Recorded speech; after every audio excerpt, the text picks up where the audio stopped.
Picture this: a public space, people nearby. A conversation stops as you approach. Two men exchange a glance. One smiles. The other lowers his voice just enough for you to notice. Nothing openly hostile, nothing you can point to.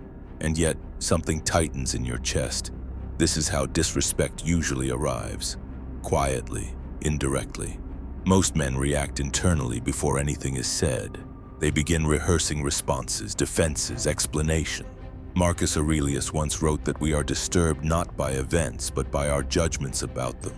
He would have recognized this moment instantly. He trained himself to pause right here before the judgment formed, because once you label the moment as an insult, the disturbance has already begun. Epictetus taught that another man's words cannot touch you unless you allow them inside. And Seneca warned that anger always starts by granting importance to the wrong things.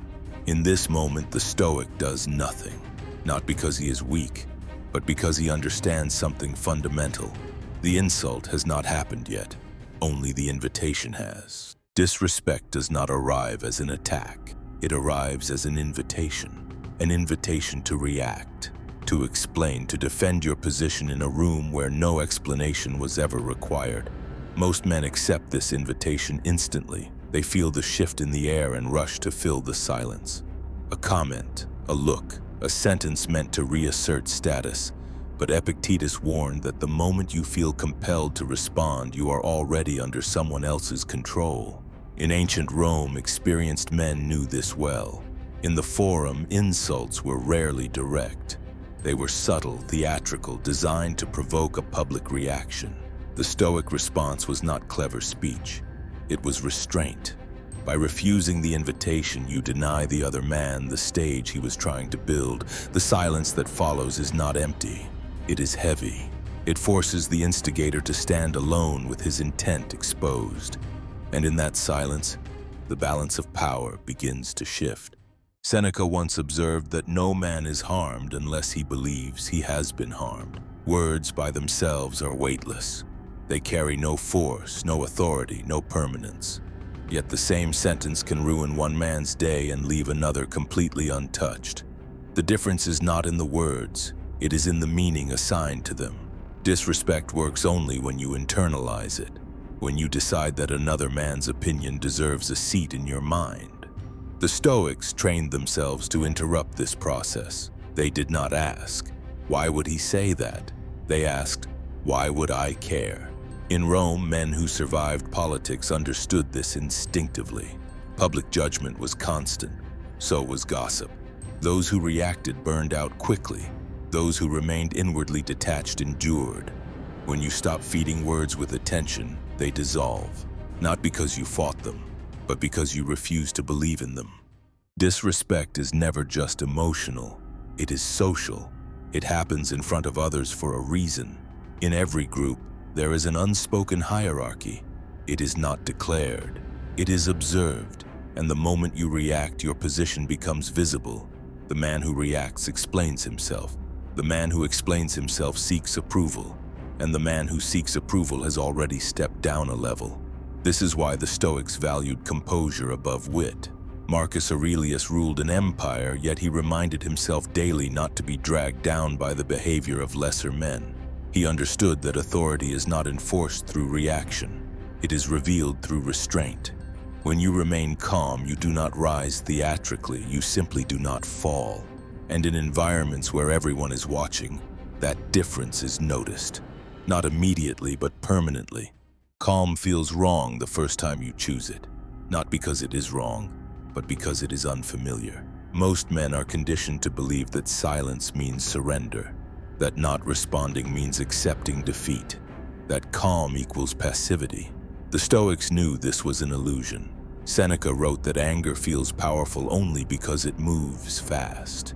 It creates the sensation of action, of taking control, but speed is not strength. Speed is often panic in disguise. When you remain calm in the face of disrespect, your body resists. Your mind searches for something to do. That discomfort is not weakness leaving you. It is conditioning breaking. In Rome, young men were taught rhetoric early. They learned how to argue, how to speak, how to dominate conversation.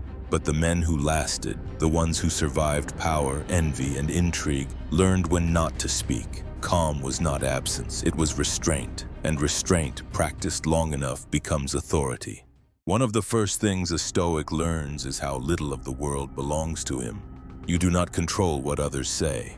You do not control how they judge you. You do not control the stories they tell about your name. Trying to manage these things is how most men exhaust themselves. Epictetus was direct about this. If something is not within your control, it is not worth your disturbance. Disrespect feels powerful because it tempts you to reach outward, to correct, to defend, to restore balance by force. But the Stoic turns inward instead. He asks a different question. What response is mine to choose? In that moment, the situation narrows. The noise fades. You are left with one responsibility only: your own conduct. And once you understand that, most provocations lose their urgency. They are no longer problems to solve. They are weather, passing, irrelevant. At some point, the Stoic stops trying to manage reactions and starts creating distance. Not physical distance, inner distance. This is where most people misunderstand Stoicism. They think it is suppression. They think it is emotional coldness. It is neither. Marcus Aurelius wrote about stepping back from impressions, not pushing them away, but seeing them from a higher place. From that place, disrespect looks smaller, not because it vanished, but because you are no longer standing inside it. When someone speaks against you, you don't lean forward anymore. You don't brace yourself. You step back internally and observe the situation as if it were happening to someone else. That distance changes everything. Emotion loses immediacy, urgency fades, perspective returns, and this is where the sentence becomes true. Not as arrogance, but as clarity. They don't exist for me. There is always a moment, a narrow window where everything is decided. Not after the insult, not during the exchange, but in the instant it reaches you. This is the moment the Stoics trained for. Marcus Aurelius reminded himself that impressions arrive uninvited. You don't choose when they appear, but you always choose what happens next. Most men rush to fill this moment with action, a response, a correction, a display. The Stoic does the opposite. He slows the moment down. He does not answer immediately. He does not rush to clarity. He allows a pause to exist. In that pause, the provocation loses momentum. It has nowhere to go. The other person expected friction, resistance, movement. Instead, they meet stillness, and stillness is disorienting. Nothing needs to be said here. The absence of reaction is the response. Calm is not a personality trait. It is a trained response. The Stoics did not rely on temperament. They relied on repetition. They reviewed their days carefully, not to punish themselves, but to observe. Where did emotion appear? Where did reaction take over? Where was restraint possible but unused?